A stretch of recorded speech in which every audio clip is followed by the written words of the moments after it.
नमस्कार साथियों, दक्ष क्लासेस के यूट्यूब चैनल पर आपका स्वागत है। और आज मैं आपके लिए संधि का एक टॉपिक लेकर के आया हूँ, विसर्ग संधि जिसका नाम है। स्वर संधि के प्रकार हम पढ़ रहे थे इस सामान्य हिंदी की सीरीज में, और इसमें हमने स्वर संधि और व्यंजन संधि पढ़ ली थी, और आज हम विसर्ग संधि पढ़ने वाले हैं। जितने भी एग्जाम हैं, चाहे वो उत्तराखंड में हो या अदर स्टेट के हों, और जहाँ भी हिंदी आती है, जहाँ भी संधि सिलेबस में है, वो सभी परीक्षाओं के लिए उपयोगी है। चाहे वो उत्तराखंड प्रवक्ता स्क्रीनिंग का हो, चाहे वो यूकेपीएससी, यूके ट्रिपल एससी द्वारा आयोजित कोई सी भी परीक्षा हो, पुलिस कांस्टेबल, पटवारी, सींचपाल, प्रवक्ता स्क्रीनिंग, कोई सी भी परीक्षा हो, सबके लिए उपयोगी है। तो चलिए शुरू करते हैं, फटाफट क्लास को आगे बढ़ाते हैं। और स्वर संधि के प्रकार की जब बात चल रही थी, तो दो प्रकार स्वर संधि और व्यंजन संधि हम पढ़ चुके हैं। आज हमें क्या पढ़ना है? विसर्ग संधि। तो देख लेते हैं, फटाफट आगे बढ़ते हैं। चलिए सबसे पहले देखते हैं विसर्ग संधि किसे कहते हैं। विसर्ग संधि किसे कहते हैं? नॉर्मली देखो, सिंपल भाषा में पढ़ते हैं तो किसी शब्द के अंत में अगर विसर्ग आता है और उसके बाद अगर स्वर आए या फिर व्यंजन आए, सीधे सरल भाषा में इतना समझिए कि विसर्ग के बाद स्वर या व्यंजन आने से विसर्ग में जो परिवर्तन आता है, विसर्ग की मूल प्रवृत्ति में जो परिवर्तन आता है, या विसर्ग का जो बदलाव होता है, उसी बदलाव को, उसी विकार को, उसी परिवर्तन को विसर्ग संधि कहते हैं। ठीक है जी। देख लेते हैं, जिस संधि में किसी विसर्ग के बाद स्वर या व्यंजन आने से विसर्ग की मूल प्रवृत्ति में कोई परिवर्तन होता है, उसी को विसर्ग संधि कहते हैं। और विसर्ग संधि का कोई ऐसा कोई प्रकार नहीं है, और विसर्ग संधि के बहुत सारे नियम हैं। उन नियमों में कुछ प्रमुख जो नियम है, इनको हम पढ़ लेते हैं। और पहला जो नियम है हमारे पास विसर्ग संधि का, ये रहा आपके सामने विसर्ग संधि का पहला नियम। और पहला नियम क्या बोलता है? विसर्ग का ओ में परिवर्तन। विसर्ग का किस में परिवर्तन हो रहा है? ओ में। और विसर्ग का ओ में परिवर्तन क्यों होगा? क्या बोलता है कि विसर्ग से पहले क्या होना चाहिए? आ आना चाहिए। विसर्ग से पहले क्या आना चाहिए? आ आना चाहिए। और विसर्ग के बाद भी क्या आना चाहिए? आ आना चाहिए।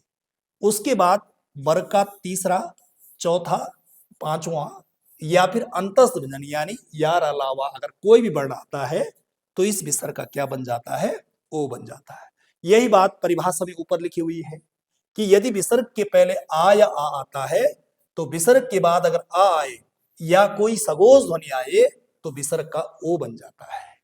यानी सगोश ध्वनि का मतलब यह है कि सगोश में वर्ग का तीसरा, चौथा, पांचवा और अंतस्थ जो व्यंजन है, ये सारे के सारे जो है सगोश व्यंजन है। ठीक है जी, सगोश व्यंजन है। और अगर विसर्ग के बाद आ या वर्ग का तीसरा, चौथा, पांचवा अंतस्थ व्यंजन आता है, यानी कोई भी सगोश ध्वनि आती है, तो इस विसर्ग का ओ बन जाता है। जैसे एग्जाम्पल के लिए यहां दे रखा है, तपा धन भूमि बराबर क्या बना हुआ है? तपोभूमि। ठीक है जी। यहां पर क्या लिखा हुआ है? तपह, और यहाँ क्या लिखा हुआ है? भूमि। तो तपह धन भूमि से क्या बना हुआ है? यहाँ पर तपोभूमि बनेगा। लेकिन बनेगा कैसे? यहाँ पर जानना ये है कि जैसी परिभाषा लिखी हुई है कि विसर्ग से पहले आ आना चाहिए, तो विसर्ग से पहले यहाँ पर पा में आ है, क्योंकि पा मूल रूप से ऐसा बना होता है, और जब इसमें आ जुड़ जाता है तब ये पा बन जाता है। तो इस विसर्ग से पहले यहाँ पर आ है, ठीक बात है। और विसर्ग के बाद यहाँ पर क्या है? भा, और भा वर्ग का कौन सा अक्षर होता है? चौथा अक्षर। तो इस स्थिति में अब जो शर्तें हैं, जो नियम में परिभाषा बताई गई कि विसर्ग से पहले आ होना चाहिए और विसर्ग के बाद इनमें से कोई वर्ण होना चाहिए, तो विसर्ग का क्या बन जाएगा? ओ बन जाएगा। तो विसर्ग के स्थान पर हमने क्या लिख दिया? ओ लिख दिया। अब इधर से जो तपा है ये नीचे उतर जाएगा, विसर्ग के स्थान पर ओ आ गया, विसर्ग का ओ हो गया, और इधर से हमारे पास क्या है? भूमि इधर लिख दिया। और इसको इकट्ठा कर देंगे क्योंकि स्वर है, स्वर व्यंजन के ऊपर मात्रा के रूप में पड़ेगा, ये पड़ेगा, और इधर से भूमि लिख दिया, और इधर हमने क्या कर दिया? तपो भूमि। इसी प्रकार से मनाह धन योग, यहाँ पर मना आया है और यहाँ पर क्या आया है? योग लिखा हुआ है। तो मनाह धन योग बराबर मनोयोग बनेगा। विसर्ग से पहले ना में आ है और उसके बाद या आ रखा है, या क्या है? अंतस्थ व्यंजन। तो भाई सीधी सीधी बात, इस विसर्ग के स्थान पर क्या कर देंगे? या कर देंगे। इस विसर्ग का बन गया हमारे पास या, और यहां से मन उतर जाएगा नीचे, विसर्ग के स्थान पर या आ गया और इधर से हमारे पास क्या है, विसर्ग के स्थान पर सॉरी ओ आएगा, विसर्ग के स्थान पर क्या होगा ओ आएगा, इधर से हमारे पास क्या है योग है और इधर हमारे पास क्या बन जाएगा ये मनोयोग। तो मना धन योग बराबर क्या बनेगा मनोयोग बनेगा। उसी प्रकार से यशा धन दा बराबर यशोदा बनेगा, वह धन वृद्ध बराबर वयोवृद्ध बनेगा, अधा धन गति बराबर अधोगति बनेगा। तो ये विसर्ग संधि का पहला नियम, विसर्ग का ओ में परिवर्तन कैसे होगा ये आपने देख लिया। इसी क्रम में आगे बढ़ते हैं। विसर्ग संधि में इसमें कुछ अपवाद भी है। अपवाद क्या है, जैसा अभी तक बात चल रही थी कि भाई विसर्ग का ओ बन जाएगा, तो अपवाद क्या है पुनः तथा अंतः में विसर्ग का रा बन जाता है। ठीक है जी, देखो यहाँ पे एक शब्द दिया हुआ है पुनः और इसके बाद यहाँ क्या दे रखा है जन्म, क्या दे रखा है जन्म। तो अभी क्या पढ़ रहे थे कि विसर्ग से पहले आ आए और विसर्ग के बाद अगर कोई सगोज वर्ण आता है तो अगर चा देखेंगे तो ये जा आ रखा है, तो चा छा और जा, तो यहाँ वर्ग का तीसरा वर्ण आ रहा है, तो इस हिसाब से विसर्ग का ओ बनना चाहिए था, इस हिसाब से विसर्ग का ओ बनना चाहिए था, लेकिन यहाँ पर अपवाद है ये, इसीलिए विसर्ग का क्या बन रहा है रा बन रहा है। और ये शब्द जो है इस प्रकार से रा यहाँ होती है लेकिन मात्रा इसकी यहाँ पड़ती है, ये पुनर्जन्म बन जाएगा। तो यहाँ पर विसर्ग का ओ न बन करके क्या बन रहा है रा। उसी प्रकार से अंतः धन धान है, उसी प्रकार से यहाँ पर क्या है अंता धन धान लिखा हुआ है और यहाँ पर ये विसर्ग से पहले आ है इसमें और विसर्ग के बाद क्या रखे धा, ता था द धा, यानी चौथा बन रखा है। तो इस विसर्ग का ओ बनना चाहिए था लेकिन विसर्ग का क्या बन रहा है रा बन रहा है और इस प्रकार से क्या बन जाएगा अंतर्धान बन जाएगा। तो ये जो पुनः और अंत जहां पर आएगा तो उस संबंध में विसर्ग का क्या हो जाएगा रा हो जाएगा और अन्य स्थानों पर विसर्ग का क्या बन रहा है ओ बन रहा है। तो चलिए आगे बढ़ते हैं। ये दो तीन इसके अपवाद थे और अब विसर्ग संधि का दूसरा नियम है विसर्ग का स्रा में परिवर्तन। अब प्रॉपर तरीके से जो नियम है कि विसर्ग का रा में परिवर्तन कैसे होगा इसको भी देख लेते हैं। देखिए जरा क्या बोलता है ये विसर्ग का रा में कि यदि विसर्ग से पूर्व आ को छोड़ करके कोई भिन्न स्वर आए और विसर्ग के बाद कोई सगोष वर्ण आए तो विसर्ग के स्थान पर क्या बन जाता है रा बन जाता है। शॉर्ट में देखो कि भाई विसर्ग से पहले आ और आ को छोड़ करके कोई स्वर होना चाहिए और उसके बाद तीसरा चौथा पांचवा अंतस्थ व्यंजन, ये सारे के सारे क्या हैं सगोष वर्ण हैं। अगर ऐसा होता है तो इस विसर्ग के स्थान पर, इस विसर्ग के स्थान पर क्या हो जाएगा रा हो जाएगा। तो यहां पर विसर्ग का क्या बन जाएगा रा बन जाएगा, ये ध्यान में रखना है। जैसे एग्जांपल के लिए लिखा हुआ आशी धनवाद, यहां पर लिखा हुआ है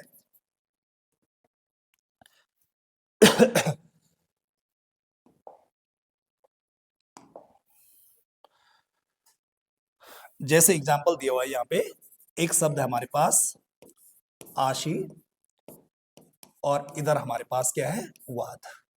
तो यहां पर क्या बोला है कि विसर्ग से पहले आ और आ को छोड़ करके कोई भिन्न स्वर होना चाहिए, आ नहीं होना चाहिए कोई और होना चाहिए। तो यहां पर विसर्ग से पहले क्या ई, ठीक बात है। विसर्ग के बाद तीसरा चौथा पांचवा अंतस्थ, इनमें से कोई एक होना चाहिए। तो यहाँ पर या रा ला वा अंतस्थ है तो वाह आ रखा है यहाँ पे, तो विसर्ग का हमें सीधे सीधे क्या कर देना है रा बना देना है, विसर्ग रा बन जाएगा। तो भाई सीधे सीधे विसर्ग का हमने रा बना दिया, इधर आशी जो है इधर से ये नीचे उतार दिया, विसर्ग का रा बना दिया, इधर से वाद बना दिया और इसको इकट्ठा कर देंगे तो ये देखो आशी ऐसा हो गया, ये रा आदि रा है तो ये ऊपर रेप के रूप में पड़ती है तो ये बन गया आशीर्वाद। ठीक है जी, तो आशी धनवाद बराबर क्या बन गया आशीर्वाद। इसी प्रकार से बहि धनमुख बराबर क्या बनेगा बहिर्मुख बनेगा। दूधन दशा बराबर क्या बनेगा दुर्दशा। निधन बल बराबर क्या बनेगा निर्बल और निधन आशा बराबर निराशा बनेगा। तो ये सारे जो एग्जाम्पल है ये विसर्ग का रा में परिवर्तन है। आगे बढ़ते हैं अगला तीसरा नियम, तीसरा नियम देख लेते हैं विसर्ग का सा में परिवर्तन। विसर्ग का सा में परिवर्तन, अब विसर्ग का सा में परिवर्तन कैसे होगा देखो क्या बोला इसने, विसर्ग के बाद च या छ या सा आता है तो विसर्ग के स्थान पर सा हो जाता है। विसर्ग के बाद च, छ या स अगर आता है तो इसके स्थान पर इस विसर्ग का क्या हो जाएगा, श। लेकिन ये जो सा रहेगा, ठीक है जी, ये हलंत वाला रहता है। विसर्ग के बाद क्या रहेगा, सा रहेगा। जैसे एग्जाम्पल के लिए देख लेते हैं, यहाँ दू आ रखा है और दू के बाद क्या रखा है, शासन। तो अगर ये दू इस प्रकार से है और ये अगर शासन इस प्रकार से है, तो अगर इस विसर्ग के बाद क्या बोला, इन तीन में से कोई भी आए तो इस विसर्ग का क्या बन जाएगा, सा बन जाएगा, हलंत वाला। तो इधर से ये दो ऊपर से आ जाएगा, इधर से हमारे पास ये शासन लिखा हुआ है और इस प्रकार से ये क्या बनेगा, दुशासन बन जाएगा। ये हमारा क्या बन गया, दुशासन। और दुशासन ऐसा भी लिख सकते हैं और अगर विसर्ग रखना तो ऐसा भी रख सकते हैं। उसी प्रकार से हरिधन चंद्र बराबर क्या बनेगा, हरिश्चंद्र। इस विसर्ग के स्थान पर आदशा आ गया, ये आदशा आ गया। निधन शंख बराबर क्या बन जाएगा, निशंक बन जाएगा। और निधन छल बराबर क्या बन जाएगा, निश्चल बन जाएगा। तो इतना याद रखना है कि विसर्ग के बाद च, छ या सा में से अगर कोई भी वर्ण आता है, विसर्ग के बाद यहाँ सा रखा है, विसर्ग के बाद यहाँ च रखा है, विसर्ग के बाद यहाँ श रखा है और यहाँ विसर्ग के बाद छ रखा है, और इन सब के स्थान पर, इस विसर्ग के स्थान पर यहाँ श, ये श, ये श और ये श रखा है। ठीक है, तो जिस प्रकार से ये बनाया वैसे ये भी बनना है। चलिए आगे बढ़ते हैं। चौथा नियम, विसर्ग का सा में परिवर्तन। विसर्ग का सा में परिवर्तन क्या बोला, विसर्ग के बाद अगर विसर्ग के बाद ट या ठ आता है तो विसर्ग के स्थान पर सा हो जाता है। ये शॉर्ट में लिखा हुआ है। विसर्ग के बाद ट या ठ अगर आता है तो इस विसर्ग का मूर्धन्य श बन जाता है। जैसे एग्जाम्पल के लिए लिखा हुआ है धनु धन टंकार। एक शब्द लिखा हुआ है धनु और इधर क्या लिखा हुआ है, टंकार लिखा हुआ है। तो धनु धन टंकार बराबर क्या बनेगा, धनुष टंकार। कैसे बनेगा, यहां देखो ये विसर्ग है, विसर्ग के बाद क्या आना चाहिए, टा या ठा। तो विसर्ग के बाद यहाँ टा आ रखा है तो इस विसर्ग का क्या बन जाएगा, सा। तो इस विसर्ग के स्थान पर लिख देते हैं सा। इधर से आ जाएगा हमारे पास क्या, धनु, और इधर से हमारे पास आ जाएगा क्या, टंकार। और इकट्ठा कर देंगे इसको तो ये धनुष, ये आधा सा बनेगा ऐसा, और ये टंकार इसके ऊपर आ जाएगा और ये क्या बन गया, धनुष टंकार। तो इस प्रकार से धनुष टंकार बन गया। उसी प्रकार से नी के बाद ठुर आ रखा है, यानी यहाँ विसर्ग है और विसर्ग के बाद यहाँ क्या रखा है, ठा, और विसर्ग के बाद अगर ठा तो तब भी विसर्ग का क्या बन जाएगा, सा बन जाएगा। और ये सा यहाँ पर आ रखा है तो नीधन ठुर बराबर क्या बन जाएगा, निष्ठुर बन जाएगा। ठीक है जी। इसी का देखो चौथे का ए नियम तो ये है, और इसी चौथे का बी नियम क्या बोलता है कि विसर्ग के पहले अगर ई या ऊ आया हो, ठीक है जी, विसर्ग के पहले ई या ऊ अगर आया हो तो विसर्ग के बाद क ख प फ आया हो तो विसर्ग के स्थान पर सा हो जाता है। ठीक है जी। ये बोल रहा है कि विसर्ग के पहले हमें क्या चाहिए, ई या ऊ में से कोई वर्ण हो, और विसर्ग के बाद हमें हमें क्या चाहिए, ठीक है जी, क ख प और फ। अगर ये कोई वर्ण आते हैं तो इस विसर्ग के स्थान पर क्या हो जाता है, सा हो जाता है। तो यहां पर ये मूर्धन्य सा के दो नियम है, एक कंडीशन पहले वाली थी और ये दूसरी वाली कंडीशन है, इसलिए बी लिखा हुआ और इससे ऊपर ए लिखा हुआ था। जैसे नी धन कपट बराबर क्या बनेगा, निष्कपट। तो अगर नी अगर इस प्रकार से लिखा हुआ है और इसके बाद अगर हमने कपट ऐसा लिखा हुआ है तो ये नी के बाद क्या रखा है, का, यानी विसर्ग के बाद क्या रखा है, का, और विसर्ग के बाद अगर का आ रहा है तो इस विसर्ग के स्थान पर हमें ये वाला सा बना देना है। इधर से हो जाएगा ये नी और इधर हो जाएगा ये कपट, और इकट्ठा कर देंगे इसको अगर तो ये क्या बन गया, निष्कपट हो गया। इस प्रकार से निष्कपट बन गया। वैसे नी धन प्राण बराबर निष्प्राण हो जाएगा। ठीक है जी। नी धन फल बराबर निष्फल हो जाएगा, और अभिधन कार बराबर अविष्कार, बहिधन कार बराबर बहिष्कार। तो इस टाइप के जितने भी एग्जाम्पल है ये सारे के सारे एक जैसे होने हैं इन्होंने। ठीक है जी, यहां तक ठीक हो गया होगा। आगे बढ़ते हैं। अगला पांचवा नियम, विसर्ग का सा में परिवर्तन। अब भाई विसर्ग का सा में परिवर्तन कैसे होगा, क्या बोला कि विसर्ग के बाद ता या था या सा अगर आता है तो इस विसर्ग के स्थान पर क्या हो जाएगा, ता हो जाएगा। विसर्ग के बाद ता था सा में से कोई भी आए तो इस विसर्ग के स्थान पर दंत सा हो जाएगा। नमा दंते बराबर नमस्ते, ऊपर भी यही कुछ लिखा हुआ है, नमा दंते। देखो ये नमः लिखा हुआ है और यहां लिख दिया हमने क्या, ते। तो नमा दंते बराबर क्या बन रखा है, नमस्ते। कैसे बना, यहां विसर्ग के बाद क्या रखा है, ता, और विसर्ग के बाद अगर ता आता है तो इस विसर्ग का क्या बन जाएगा जी, दंत्य सा। तो भाई यहाँ ते ऊपर से नीचे उतर जाएगा और नम ऊपर से नीचे उतर जाएगा और विसर्ग का क्या बना हुआ, सा, और इसको इकट्ठा कर देंगे तो आधा सा को इस प्रकार से लिख देंगे और ये नमस्ते बन गया और ये नमस्ते यहाँ भी लिखा हुआ है। इसी प्रकार से निदंत संदेह बराबर निसंदेह बनेगा, दुदंत साहस बराबर दुस्साहस बनेगा। ये सारे एग्जाम्पल सर इसी टाइप से होंगे।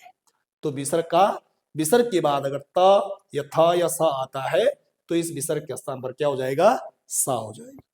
ठीक है जी, आगे बढ़ते हैं। छठा नियम है विसर्ग का लोप होना। कभी कभी जो है विसर्ग का लोप हो जाता है, और विसर्ग का लोप कैसे होता है ये इस प्रकार से हम यहाँ पर देख सकते हैं। यदि विसर्ग के बाद छा हो तो विसर्ग लुप्त हो जाता है और उसमें चा का आगम हो जाता है। विसर्ग के बाद अगर छा हो तो विसर्ग के बाद क्या बोला कि विसर्ग के बाद यदि छा हो तो विसर्ग लुप्त हो जाएगा किंतु चा का आगम हो जाएगा। यानी छा तो लुप्त हो जाएगा, विसर्ग के बाद अगर छा हो तो विसर्ग तो लुप्त हो जाएगा, लेकिन छा से पहले चा का आगम आ जाएगा। विसर्ग के बाद अगर छा हो तो विसर्ग लुप्त हो जाएगा, लेकिन छा से पहले चा का आगम हो जाएगा। जैसे देख लेते हैं अनुधन छेद, क्या लिखा हुआ है, अनुधन छेद लिखा हुआ है, क्या बनेगा जी, अनुच्छेद बनेगा। शर्तें क्या है, कंडीशन क्या है, देखो विसर्ग के बाद क्या रखे, छा रखे, तो भाई विसर्ग हमारा गायब हो जाएगा। विसर्ग गायब हो जाएगा, यहाँ पे सीधे अनु नीचे उतरेगा, लेकिन शर्त क्या रखी कि विसर्ग गायब हो जाएगा, लेकिन विसर्ग है ना, लेकिन विसर्ग की जगह जो है चा का आगम हो जाएगा, यानी छा से पहले चा का आगम हो जाएगा, तो यहाँ चा और ये छेद हो जाएगा। अनुधन छेद बराबर क्या बन गया, अनुच्छेद बन गया। उसी प्रकार से परिधन छेद बराबर क्या बनेगा, परिच्छेद बनेगा। दूसरी कंडीशन क्या है कि यदि विसर्ग के बाद रा हो तो भी विसर्ग लुप्त होता है, किंतु उसके पहले का जो स्वर है ये दीर्घ हो जाता है। विसर्ग के बाद अगर रा आए तो विसर्ग भी लुप्त होता है, लेकिन कंडीशन क्या है कि उसका पहले का जो स्वर होगा वो दीर्घ हो जाएगा। कैसे होगा दीर्घ, देखो एग्जाम्पल देखो, ये नी है और इधर से क्या है, रस है, तो नी धन रस, तो विसर्ग से पहले ये विसर्ग देखो, इसने क्या बोला कि विसर्ग के बाद कहीं भी रा हो, अगर ये विसर्ग है, विसर्ग के बाद क्या रा है, तो विसर्ग के बाद अगर रा आता है तो बोलता है कि विसर्ग लुप्त हो जाता है, लेकिन उसके पहले का जो स्वर है ये दीर्घ हो जाता है। यानी विसर्ग से पहले का जो ये स्वर है, ये जो नी है, यानी ना पे जो छोटी की मात्रा ये हो जाएगी बड़ी, और ये विसर्ग हो जाएगा लुप्त, और ये हो जाएगा नीरस। उसी प्रकार से कई बार आता है कि निरोग शुद्ध कैसे लिखते हैं, तो नी धन रोग, अब ये जो विसर्ग है ये लुप्त हो जाएगा, लेकिन छोटी नी की बड़ी री हो जाएगी, तो ये क्या बन गया, निरोग। उसी प्रकार से नी धन रो बराबर क्या बनेगा, नीरोग बनेगा। तो इस प्रकार से विसर्ग का लुप्त होना, ये दो कंडीशन है हमारे सामने है। नियम नंबर छठा है, और नियम नंबर छठे में दो कंडीशन है विसर्ग लुप्त होने की, ये दोनों हमने देख ली। ठीक है जी, एक और नियम है विसर्ग संधि का, विसर्ग में परिवर्तन न होना।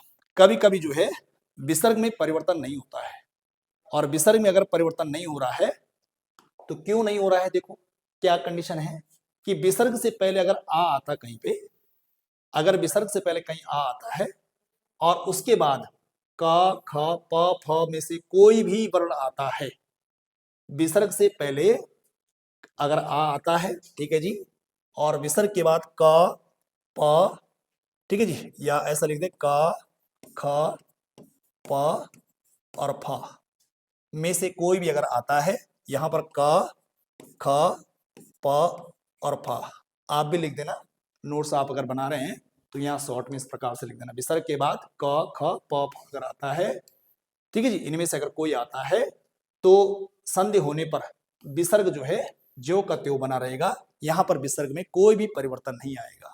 विसर्ग के पहले आ और विसर्ग के बाद क ख प फ में से अगर कोई वर्ण आता है तो विसर्ग में कोई भी बदलाव नहीं आएगा, विसर्ग अपनी जगह पे रहेगा।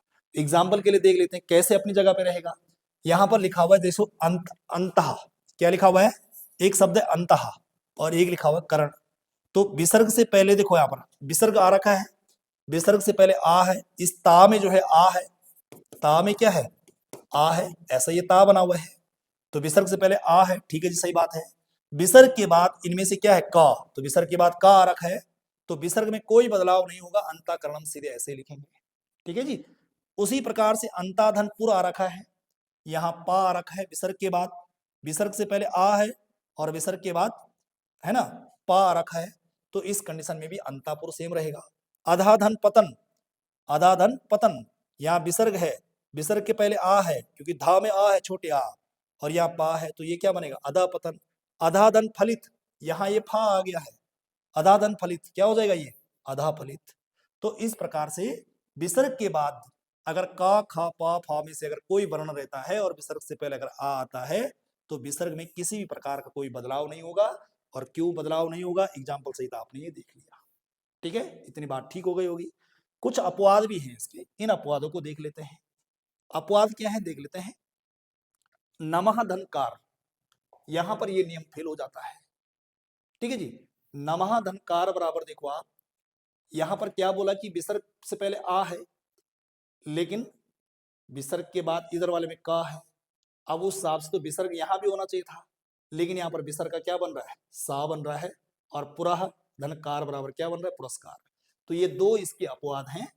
यहाँ विसर्ग का जो है सा बन रहा है, जबकि नियम ऊपर क्या बोल रहा है कि अगर विसर्ग के बाद का खा पा फा इनमें से कोई भी आता है तो विसर्ग में कोई परिवर्तन नहीं होगा। यहाँ विसर्ग एज इट इज है, लेकिन यहाँ विसर्ग नहीं है। ठीक है जी, यहाँ विसर्ग सेम वैसे ही है। देखो यहाँ पे, यहाँ विसर्ग ये एकदम है ना, यहाँ तो विसर्ग दिख रहे हैं हमें, लेकिन यहाँ जो है विसर्ग नहीं है, क्योंकि विसर्ग का क्या बन गया यहाँ पर सा बन गया, इस सा, और यहाँ विसर्ग का सा बन गया। तो इस प्रकार से विसर्ग संधि हमारी हो गई है।